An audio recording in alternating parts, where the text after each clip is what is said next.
Assalamualaikum warahmatullahi wabarakatuh. Kami dari kelompok 7, Prodi Profesiners dari Stikes Karisma Karawang. Di sini kami akan memberikan pendidikan kesehatan mengenai diare pada anak. Apa sih itu diare? Penyebab diare itu apa sih? Dan bagaimana penanganan pada diare? Nah, untuk lebih jelasnya, yuk kita simak sama-sama di video ini. Nah, teman-teman, diare menurut WHO adalah suatu penyakit yang ditandai dengan perubahan bentuk dan konsistensi feses atau tinja yang berubah menjadi lembek sampai mencair dan bertambahnya frekuensi buang air besar yang lebih dari biasanya, yaitu 3 kali atau lebih dalam sehari, yang mungkin dapat disertai dengan muntah atau tinja yang berdarah. Diare dapat disebabkan oleh masuknya kuman ke dalam tubuh melalui beberapa perantara, yaitu seperti hewan atau kuman yang masuk ke dalam makanan atau air yang dikonsumsi manusia. Selain itu, dari faktor makanan juga dapat mempengaruhi atau menyebabkan diare, seperti makan makanan yang basi, makan makanan yang beracun, atau makan makanan yang terlalu banyak lemak dan sayuran yang dimasak kurang matang.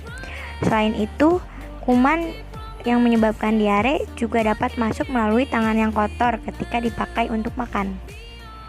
Tanda dan gejala diare.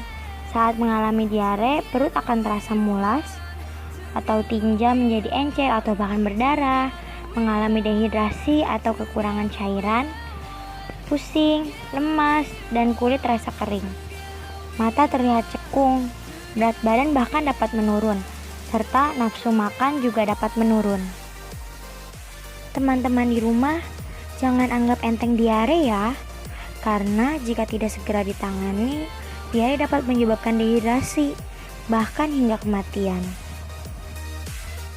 Saat seseorang mengalami diare, ia akan banyak kehilangan cairan dan elektrolit, sehingga penderita harus diberi cairan sebanyak mungkin untuk mengganti cairan yang hilang. Nah, sebagai pertolongan pertama, hal yang bisa kita lakukan di rumah adalah memberi penderita air yang matang tentu saja. Dan selain itu, kita bisa memberikan cairan elektrolit berupa oralit yang bisa dibuat di rumah. Nah, bagaimana sih kita bisa membuat oralit? Yang pertama, agar higienis, kita bisa mencuci tangan terlebih dahulu. Kemudian, kita bisa memasak air sekitar 200 cc. Dan selanjutnya, masukkan 1 sendok teh gula pasir, lalu ditambahkan 1/4 sendok teh garam. Kemudian larutkan keduanya. Nah, cairan oralit ini dapat diberikan kepada penderita diare.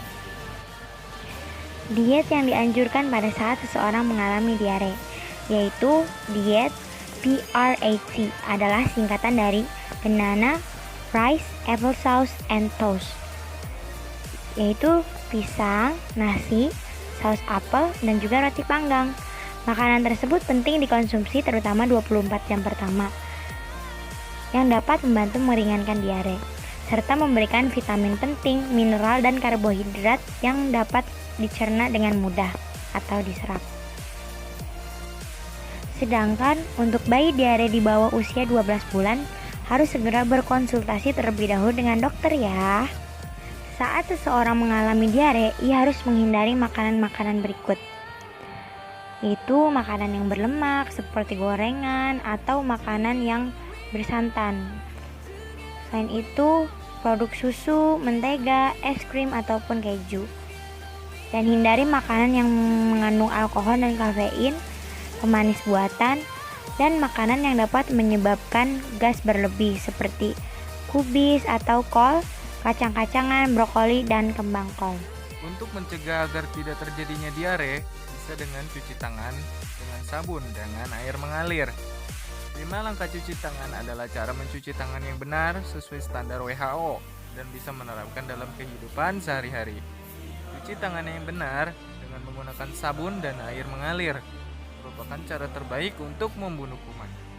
Apabila tidak tersedia sabun dan air mengalir, bisa menggunakan hand sanitizer yang berbasis alkohol 60% sebagai penggantinya. Cuci tangan 5 langkah merupakan membersihkan tangan sesuai prosedur yang benar untuk membunuh kuman penyebab penyakit. Dengan mencuci tangan pakai sabun, baik sebelum makan ataupun sebelum memulai pekerjaan, akan menjaga kesehatan tubuh dan mencegah penyebaran penyakit melalui kuman yang menempel di tangan. Berikut langkah cuci tangan yang baik dan benar. Yang pertama, basahi seluruh tangan dengan air bersih mengalir. Yang kedua, gosok sabun ke telapak tangan, punggung tangan, dan sela-sela jari. Yang ketiga, bersihkan bagian bawah kuku-kuku. Dan yang keempat, bilas tangan dengan air bersih mengalir. Dan yang terakhir, yaitu yang kelima, keringkan dengan handuk atau tisu atau keringkan dengan diangin-anginkan. Baik teman-teman, sekian video pendidikan kesehatan dari kelompok kami. Semoga ilmunya dapat bermanfaat. Jangan lupa like, share, comment, and subscribe. Karena subscribe itu gratis. Sampai jumpa di video selanjutnya. Wassalamualaikum warahmatullahi wabarakatuh.